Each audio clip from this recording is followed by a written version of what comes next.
are back on the dyno. I decided, well, actually, you guys voted on Instagram, and to be fair, I thought you guys would want the HE351 testing, but I really didn't feel like fabbing up a downpipe since it's Sunday. So I got a hold of James. We started working on this, and yeah, we're back. We're gonna see what this HE351 is capable of before we pull it off for the 467.7. We got James ready to go with his laptop, and we're sending revisions back and forth, and we'll see if we can make some headway.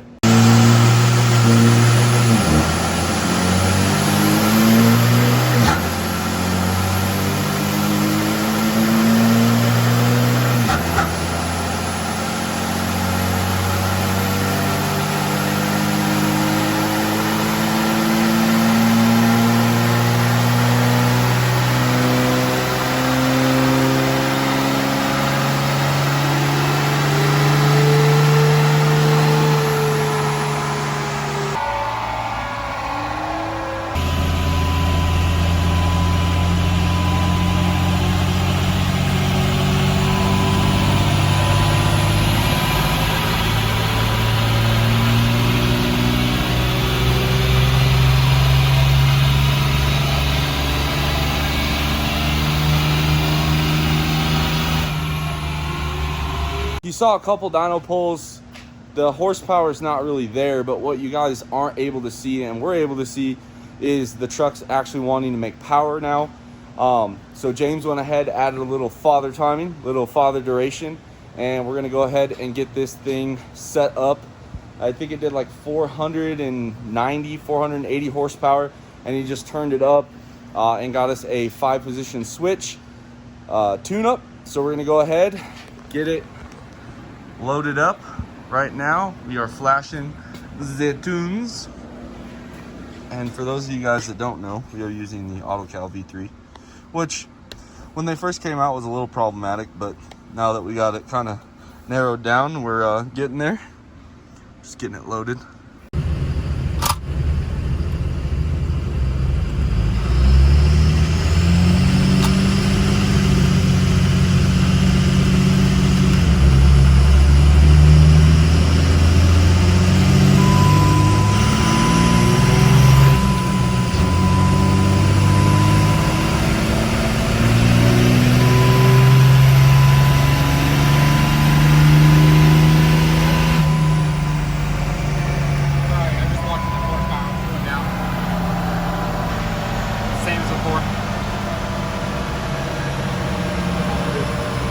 You'll learn about me is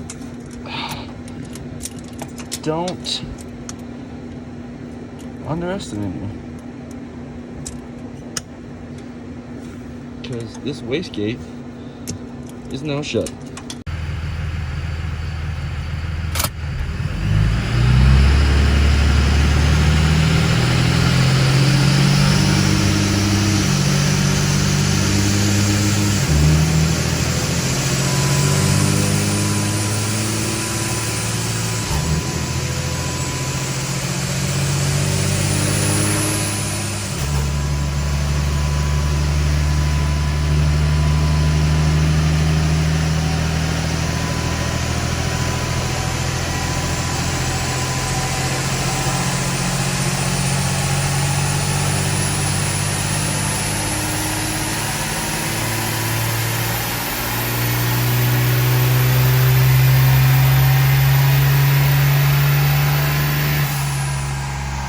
Starting to get somewhere. We just did 577 horsepower, 1,200 foot-pounds plus a torque. It nosed over kind of at the top. From my limited knowledge of tuning, it looks like we just need more timing, but we finally got it hitting the commanded fuel. So we'll wait for James to retune it. So far we have put 36 miles on this truck on the dyno tonight and burned through a little bit of a quarter tank. Again, if there's one thing this should teach you guys, patience. All right guys, just a quick update. Our air filter, because my exhaust kept falling off, has gotten pretty sooted up. So we're gonna send it with no filter just to make sure we're getting all the airflow to the turboblower. And can I say? We're gonna spray this thing, so we're just gonna do that. Now you'll make all the power. Oh, Jesus. And Mur is on stealthy standby with the fire extinguisher. And it's kind of hard to tell, but there is a pair of vice grips on the wastegate since I didn't feel like adjusting it. I would not recommend this. I cannot stress this. I do not recommend any of this. But in the name of modified HT351s, we got to give it a shot. So, James got us all set up. Let's see what it'll do. All right, guys, we're going for our last pull. It's been kind of sooty. Exhaust kept falling off, so I'm sure my nose is disgusting. We had to adjust the wastegate a little bit. James added a little bit more timing. 577 was our last number.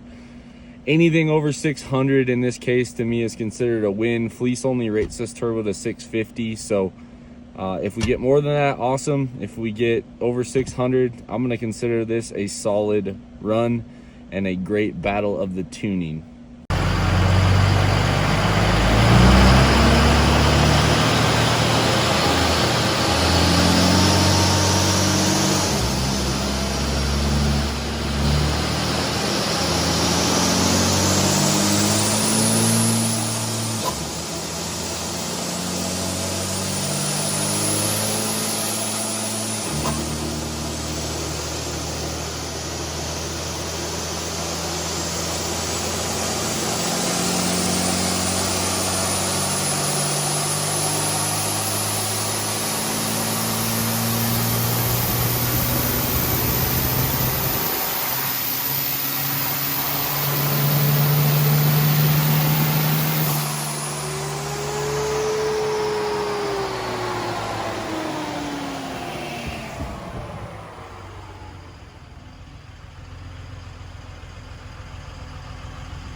It's a new record. It is. All right, guys, we're gonna end it off here. 579 horsepower, just shy of 1,200 foot-pounds of torque.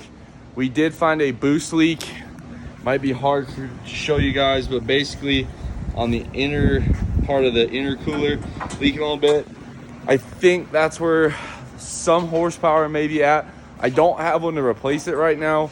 So what I'm gonna do is I'm gonna go ahead and move on with the 467.7 turbo testing. I hope you guys enjoy this video and kind of see this took about 6 hours of dyno time and tuning time. So when you guys get revisions or you're having issues with your truck and you want it to get fixed immediately, like, it's not gonna happen. I don't care who your tuner is, doesn't matter. Every truck's a little different, and you're talking about trucks that have, you know, 100, 200, in this case almost 300,000 miles on them. Everything's gonna be a little off, and then you mix in different manufacturers' parts. Some of the parts on this truck are used.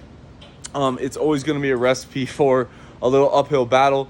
So I hope I didn't leave you guys hanging. We did not give up.